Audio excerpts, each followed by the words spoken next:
Well, this is a story I never thought I'd be telling to anyone, but the time has come. And it all starts out with the end of COVID and us being able to go out, my wife and I, to dinner. And we invited a couple of friends, Carol and Richard Bouchard, to go with us. Now, been a while since we've eaten out. And one of my favorite foods was the pulled pork at a local restaurant uh, where the restaurant's called the Moonshiners.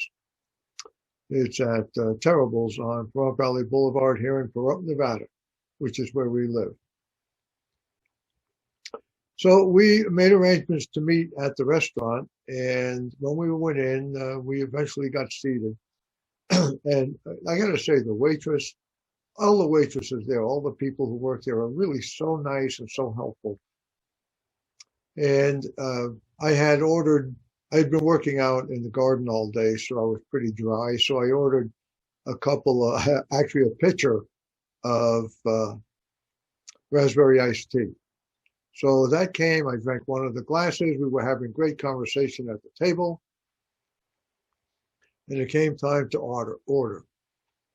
So we ordered everything that we liked, and the wife and I ordered the pulled pork. When it came, we were really having a nice animated conversation, with good friends. Uh, that's how it is.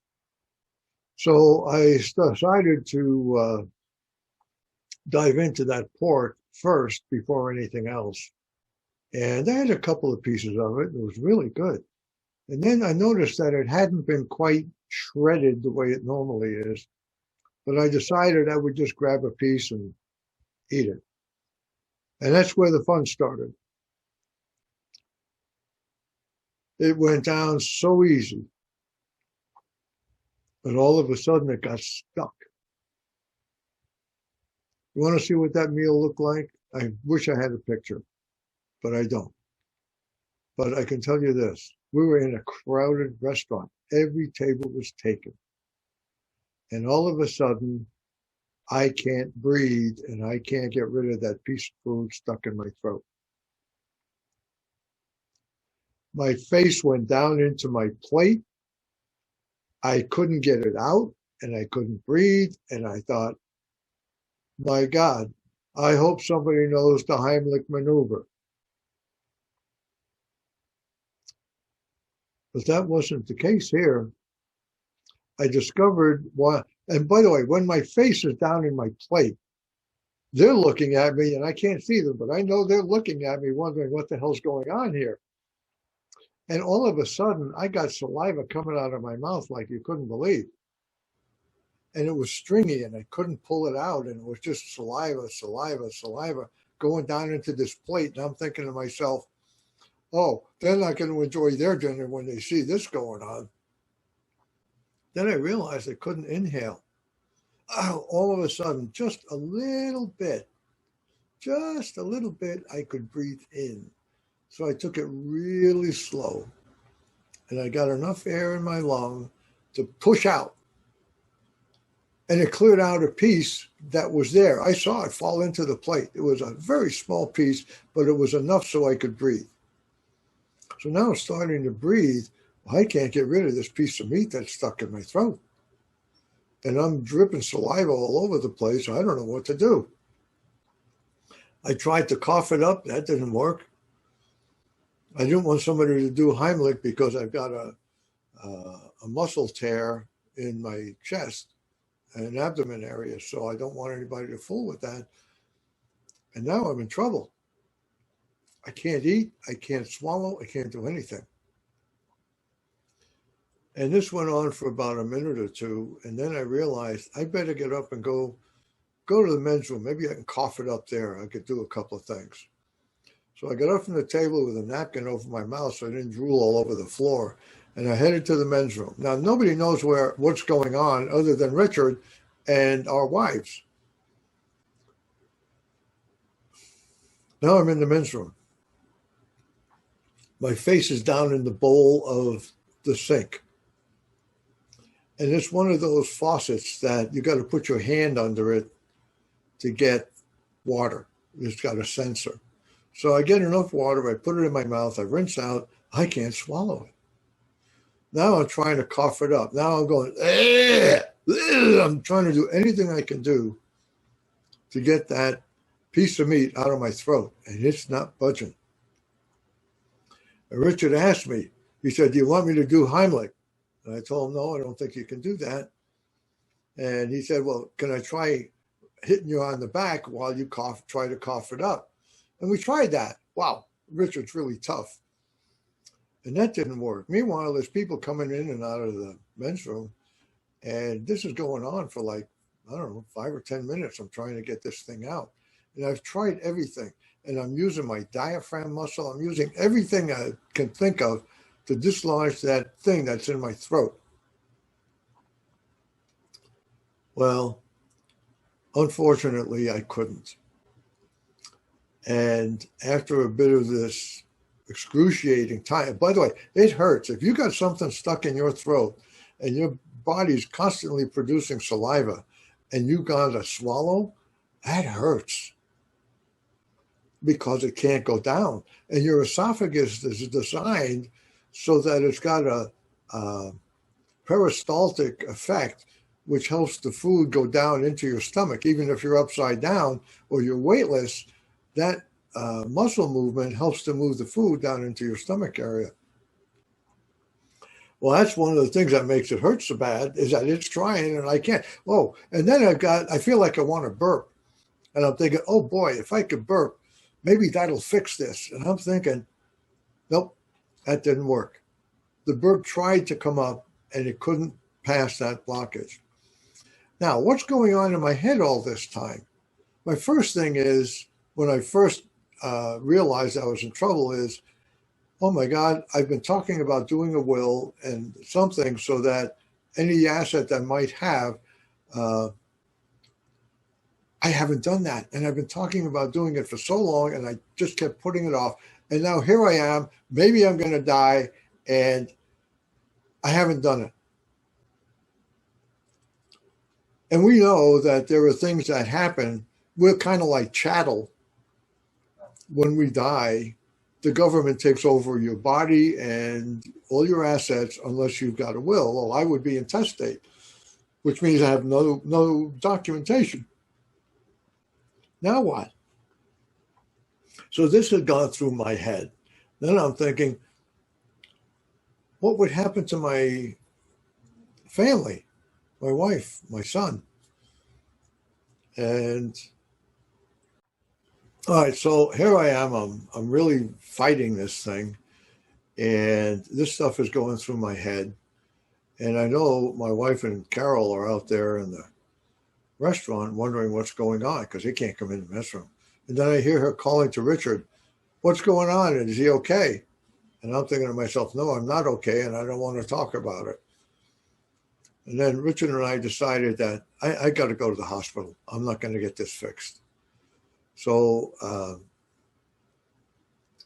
Richard pulled up. I walked out with Richard to the car with a couple of paper towels against my face to catch all that saliva coming out. And we get to his car. And as we're driving off, Richard stops and he's trying to make a phone call. And I'm thinking to myself, Richard, we got to get out of here. I got to get to the hospital. So eventually, his wife wasn't picking up at the restaurant, so off we went. And they were going to see us there. And when we got to the hospital here in Perone, it's a relatively new hospital as hospitals go. And they're really not equipped for this kind of an emergency, but there are some things that they could do to begin with. So I got checked into emergency, and I have to say, they took me in right away. There was no waiting. We just went right in, and then we took care of the documentation. And the nurse practitioner or nurse that was helping me was going to try a couple of things. And the first thing they tried was giving me an injection with a muscle relaxer to kind of loosen up the esophagus. Well, that didn't work. Then they said we could try something else. It's a foam, and you have to drink this foam right away. Goes down in your throat, and hopefully that pressure will push it out. Boy, let me tell you what, when you're trying to hold something in that wants to come out and it's pushing against that wedge that's in there, it's really hard. I mean, and that hurts. That didn't work either. They had no more tricks up their sleeve. We'd gone as far as we could go to get something done. Now what do we do? So they asked me, they said, listen, do you want to go to Vegas in an ambulance? You're going to have to go to Las Vegas to get help. And I told them, no, I don't think I want to go into Vegas in an ambulance. My friend Richard will drive me in. Now, all this time I'm able to breathe. So you can't cough it out because you can breathe. It must have been lodged just below that little part where you go into your lungs rather than down into your stomach. So I guess in a way it was good, because if I had dislodged it enough to cover my airway passage, maybe that'd have been the end of me. But it wasn't. Now we're off to Vegas, and we're going down a long road. This is like 55 miles to Vegas. And thank goodness Richard was driving. He's really a good driver. I felt so comfortable in the car with him. And meanwhile, I ain't swallowing. And every once in a while, you think you're okay and you're going to swallow. And all of a sudden that hurts so bad. And now you're drooling saliva again. And you're just nothing you can do. Well, we eventually figured out how to get to Valley Hospital in Vegas. And as we pulled into the emergency area, you have an entry area where you got to wear a mask. And then they want you to fill out paperwork. Now, let me tell you something. You're sitting there and you're in pain, and you don't know what the hell's going to happen, and you're slobbering all over yourself, and they want you to sign papers. Do you think you're going to read anything? I didn't read it. Just give me the papers. I'll sign them. Get me in there. Now we're in the emergency room. That room was like a refrigerator. It was so cold. And I'll tell you, now we're looking at 11 o'clock at night. It's getting late. And they took my vital signs. They did what they could to make me comfortable. They said they had a room for me, and they took me out, put me in a room. Well, that room was much more comfortable. And it was a private room. I was surprised. But I'm still there, and we're not doing anything. So I asked the nurse, I said, do we have somebody that's going to do something here to fix me? And she said, we don't have anybody here right now that can work on this. They don't normally come in until the morning sometime. I thought, oh boy. But what are you going to do? You try and tough it out. And it was now, by this time, I'm really tired. And I occasionally doze off. And as soon as I doze off and I get reawakened by myself and trying to swallow, now the pain is there again. And I'm salivating. The nurse comes in after a while and says, look, I'm going to go search and see if we can find a crew to come in and take care of you here. And she comes back in about 15, 20 minutes, and she said, we have a crew coming in to be in about an hour. You have no idea what a relief I felt just at the fact that somebody was actually going to be able to come in. I don't care who it is. Could have been Dr. Doolittle. I didn't care. Somebody was going to come in and help me with this, because it's really lodged in there, and I don't know what they're going to do. I'm hoping they can pull it out. And then I'm thinking to myself, well, if they try and pull it out, it's got to come through my vocal cords, I guess. And I had heard that one of my friends had gone through surgery recently, and her voice was diminished. But it had started coming back after about 8 months. So anyway, that was kind of the thought. And then they came in and they said, and they, in the meantime, their nurse comes in while I'm waiting, and she knows I'm having pain, and she says, "I brought you some painkillers." And I thought, "Oh, Jesus, I can't swallow anything. What is she bringing me?" So I asked her, and it was heroin. It's in an injection, and it was two syringes. And so I asked, I said, "Well, wait a minute, you're giving me heroin. What's in the other syringe?" She said, "Oh, that's to make sure you don't vomit." Well, I don't know you could be sure, but it was supposed to help you not vomit. And I'm thinking to myself, you know what?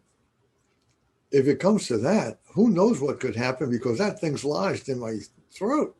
So I declined. And I'm thinking, what are you giving me heroin? I don't want that. And now I'm laying there again, waiting. So about an hour later, the crew made it into the hospital, and they prepped me to go in and get fixed. You have no idea. I couldn't. Who would think you can't wait to have surgery? But that was the case. So we went into surgery. They prepped me up. They put the IVs in. They got me all ready to go. And I'm thinking, well, I wonder what they're going to do. And I asked them if they had pictures, because they took an x-ray or two. They even took x-rays at Desert View Hospital in Pahrump. So I asked to have, I'd like to see the x-rays, But they couldn't really see anything in the x-rays. It was just the way it was. So I'm knocked out. And when I woke up, I could breathe. Now, I don't know how long I was under. It couldn't have been too long. But I know they went down through my throat. They put in a scope, a borescope, so they could look at where it was and see if there was any damage or what the cause is.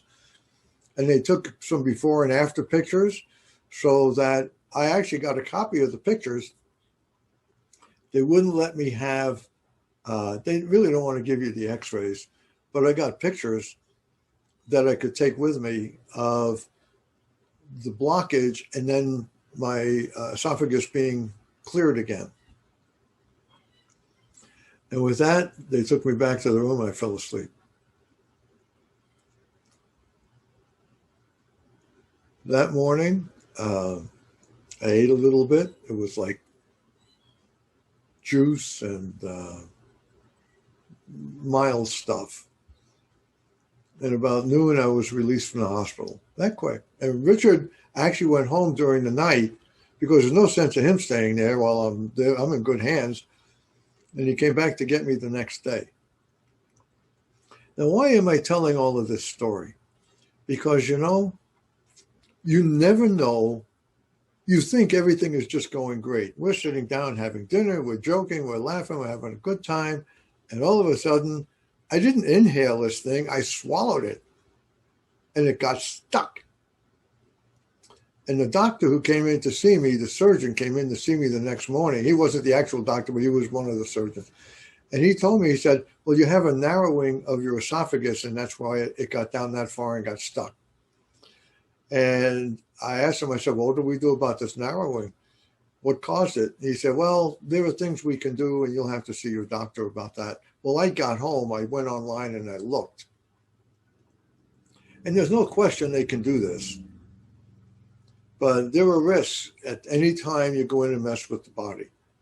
And my concerns were listen, I am 81 years old plus another 51 days at this time that this happened.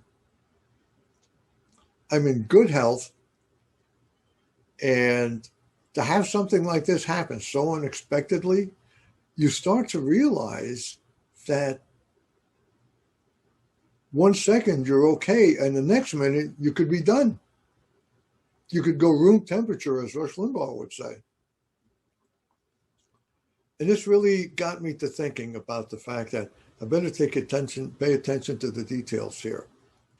Because when I'm gone, I'm not going to give a damn. But while I'm here, I want to make sure that I've done everything proper so that there's no question about what my wishes are when I am gone.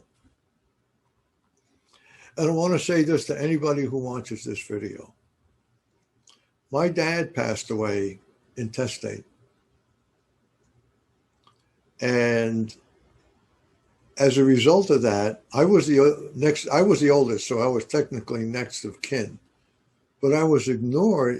I was ignored by the courts, and all of his assets went to my sister. And because of that, my sister and I have never talked since. Well, we talked once.